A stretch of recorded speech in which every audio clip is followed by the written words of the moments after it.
Con su permiso, señor presidente.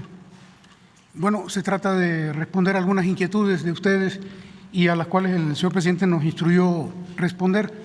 Si me permite, presidente, pasar a este lado.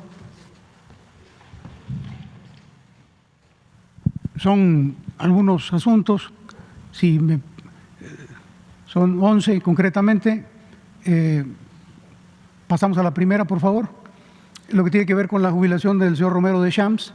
Bueno, el día 4 de marzo el presidente de la República nos instruyó cancelar las vacaciones que oficialmente tenía el señor Romero Deschamps para proceder a su jubilación. El día 16 de marzo, 12 días después de esa instrucción, el señor Romero Deschamps cobró su primera catorcena como jubilado. A la fecha lleva 4 recibos. Podríamos mostrarlos si me hacen favor. Este es el primero, segundo, tercero, 4 recibos. Instrucción cumplida, señor presidente. La que sigue. El otro tema tiene que ver con una empresa que es filial de Odebrecht, Braskem Idesa. Bueno, en el 2010, bajo la administración del expresidente Calderón, se firmó un contrato con esta empresa para el suministro de gas etano. Este contrato era lesivo para Petróleos Mexicanos. Actualmente ya hubo una modificación, se las explico. El contrato original nos obligaba a entregar 66,000 barriles diarios de etano que Pemex no tenía, porque además Pemex tiene unas plantas de etileno donde el etano que tiene lo procesa. Bueno, pues en este caso no teníamos para atender nuestras plantas y ese compromiso. Esto quedó resuelto con el nuevo contrato, con el acuerdo que se hizo con esta empresa. Ahora ya no van a ser 66,000 barriles, van a ser 30,000 y solo por 3 años, a contrapelo del original que nos obligaba a 20 años. Es una primera modificación. Pero además había otro problema, que en caso de que nosotros incumpliéramos en la entrega de los 66,000 barriles, Pemex debió pagar el 200% de penalización sobre el precio comercial del etano. Esto también se modificó y actualmente hay penas equitativas y bilaterales en condiciones justas de mercado. Quiero decirles que si Pemex no cumplía entregando el etano, pagaba 200%, pero si ellos no nos recibían etano, solamente nosotros podíamos cobrar un 30%. Actualmente la pena es equitativa y bilateral. Eso es en cuanto al volumen. La siguiente, por favor. En cuanto al precio, todavía estaba peor la cosa, porque teníamos que venderles el etano un 30% por debajo de la referencia del precio internacional.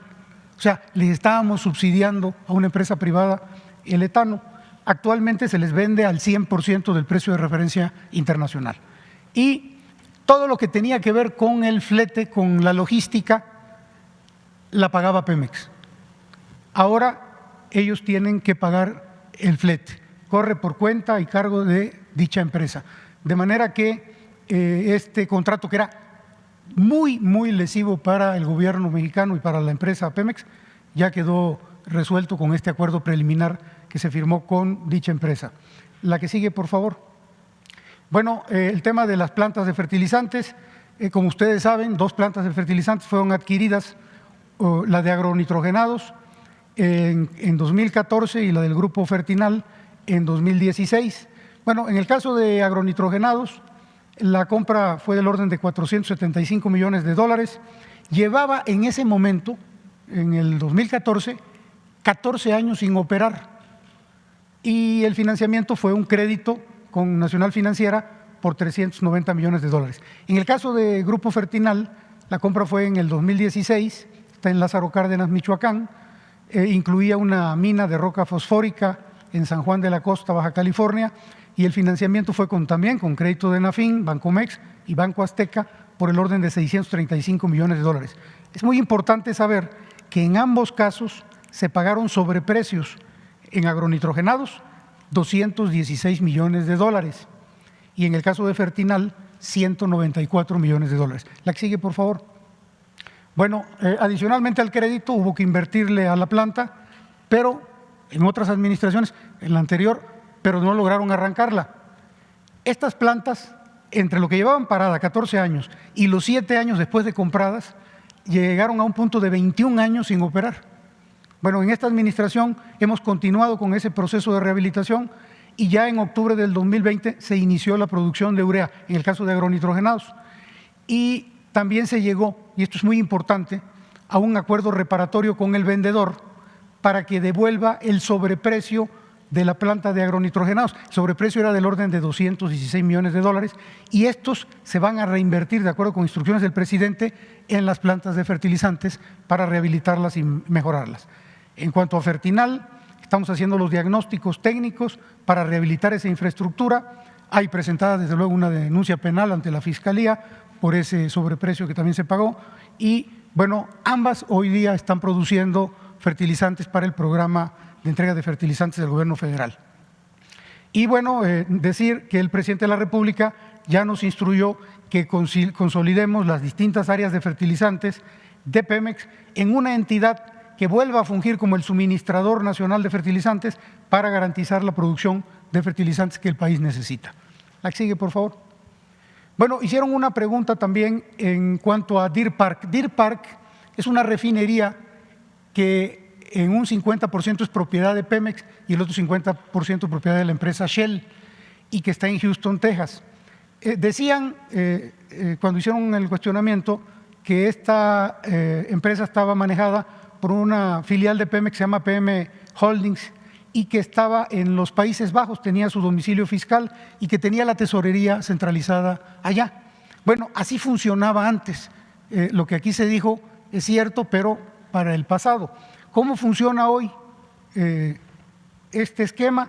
Bueno, es una filial de Pemex, se llama Holdings Holanda, depende de PMI Norteamérica y es la que tiene las acciones de Deer Park, del 50% de las acciones, pero el 100% pertenece a Pemex, el domicilio fiscal está en Pemex, la tesorería está centralizada en Pemex, los ingresos de crudo se transfieren al día siguiente que se reciben a Pemex, se entregan los dividendos a Pemex y las operaciones son revisadas por la Secretaría de Hacienda y Crédito Público. De manera que efectivamente operaba de esta manera poco transparente, hoy opera de manera totalmente transparente en México.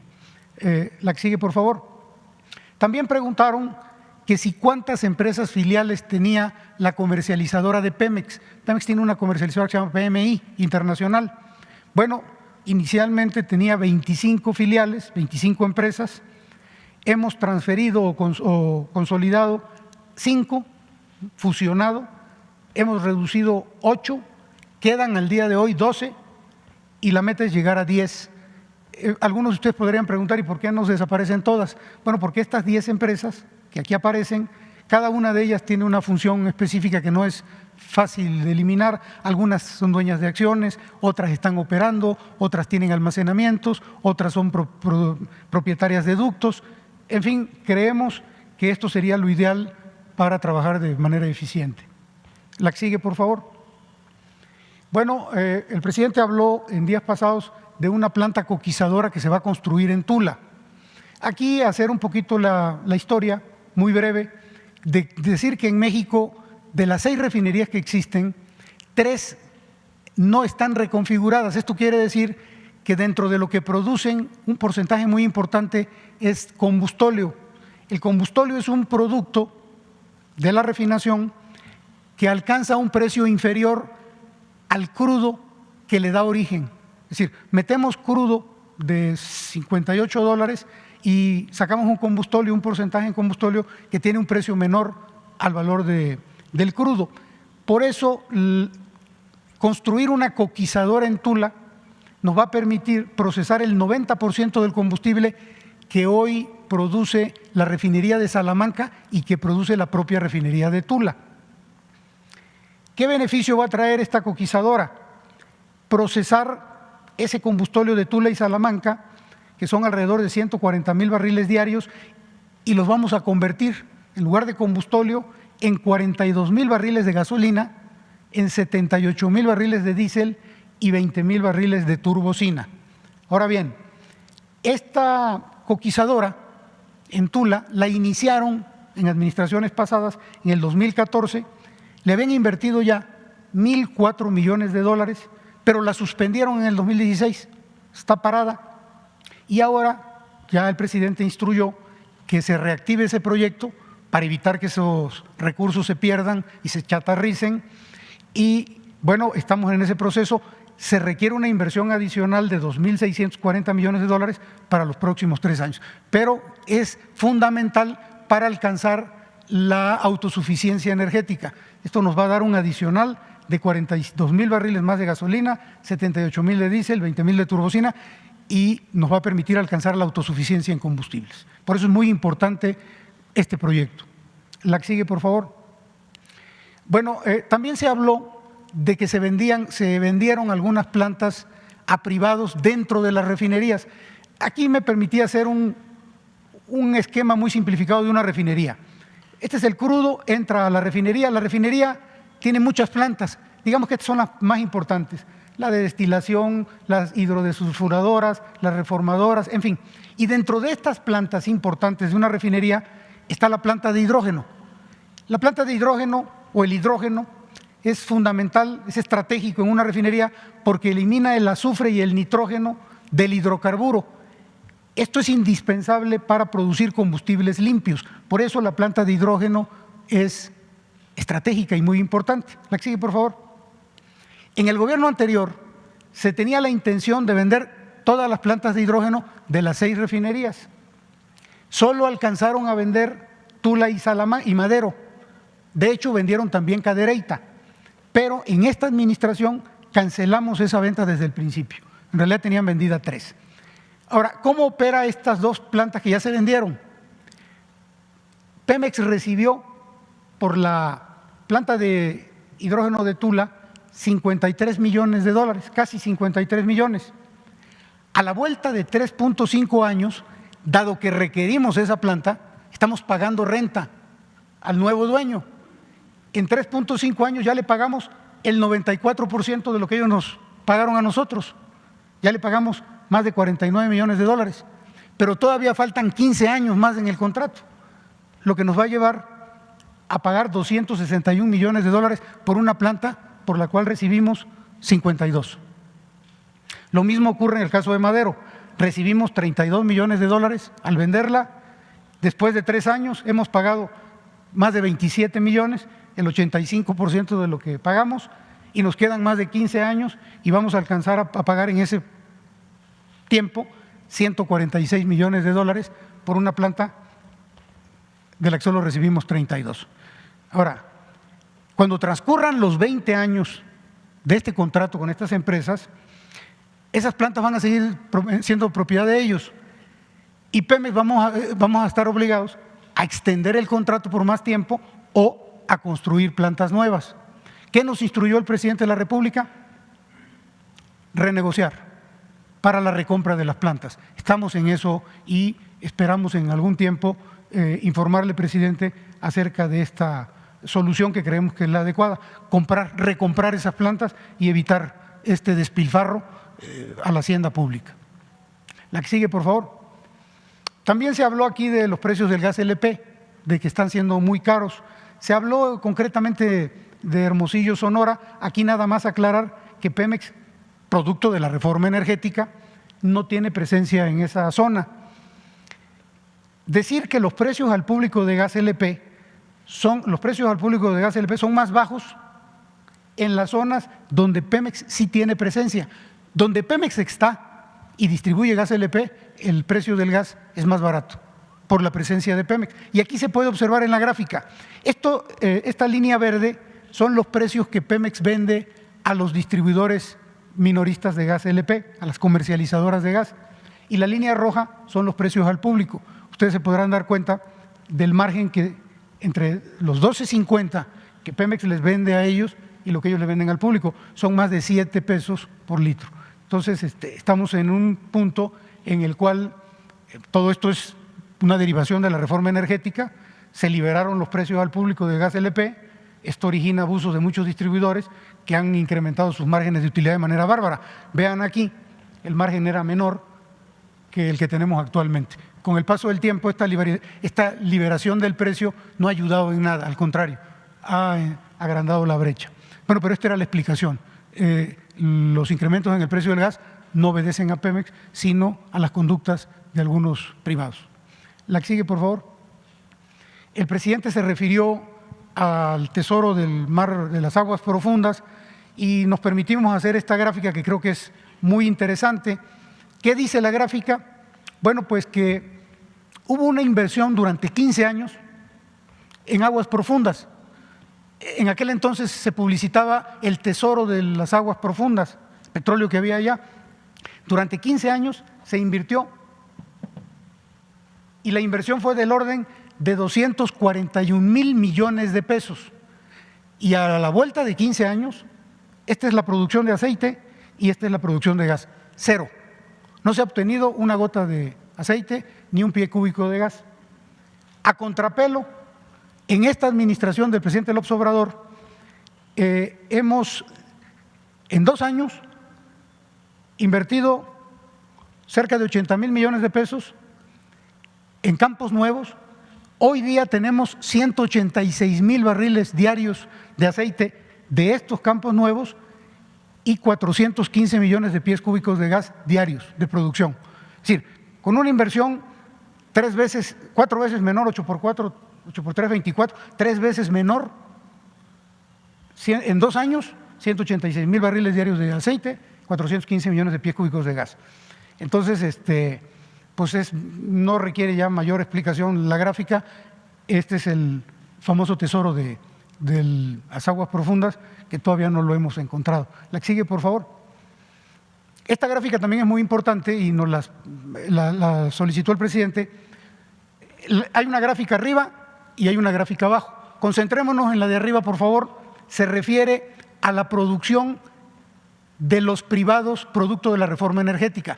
Hay que recordar que se han entregado 107 contratos, 100 bloques a privados para producir aceite. Se habló de que íbamos a llegar en estos años a 3 millones de barriles de producción. Bueno, aquí está una línea del tiempo, enero del 2015 hasta mayo del 2021. Ellos iniciaron con una producción de 1,500 barriles diarios. ¿Cómo le hicieron para producir 1,500 barriles diarios? Pues no le hicieron, y esto los producía Pemex. Se les entregaron campos que tenían producción de Pemex.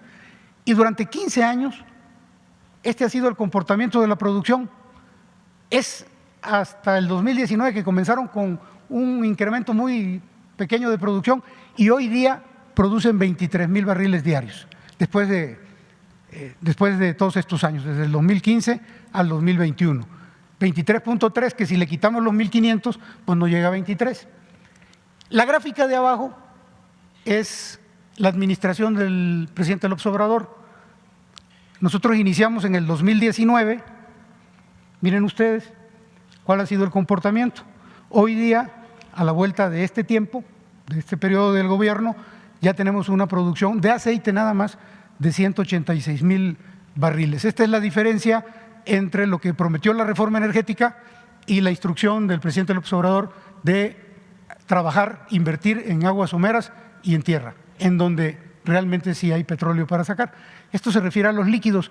En el caso de la siguiente, este es el gas y es lo mismo. Comenzó con la reforma energética, los privados recibieron una producción que ya tenía Pemex del orden de 75 millones de pies cúbicos. A lo largo del año no solo no han crecido, sino que hoy producen 63. Ha habido un decremento inclusive. Y esto es el gobierno actual. Hoy estamos produciendo 415 millones de pies cúbicos a la vuelta de 2 años. La que sigue, por favor. Esta es la producción a partir de esta administración. El primer año el promedio diario de producción fue de 1,684,000. 2020, a pesar del COVID, hubo un incremento muy moderado, pero incremento, 1,686. Y estas son las producciones de enero, febrero, marzo y abril de 2021. Andamos alrededor de 1,700,000, están listos y que nomás esperan que se compongan estas reparaciones, se tengan listas las reparaciones en la infraestructura. La que sigue, por favor. Y finalmente, con esto concluyo, este es el comportamiento de la producción de los campos nuevos de esta administración.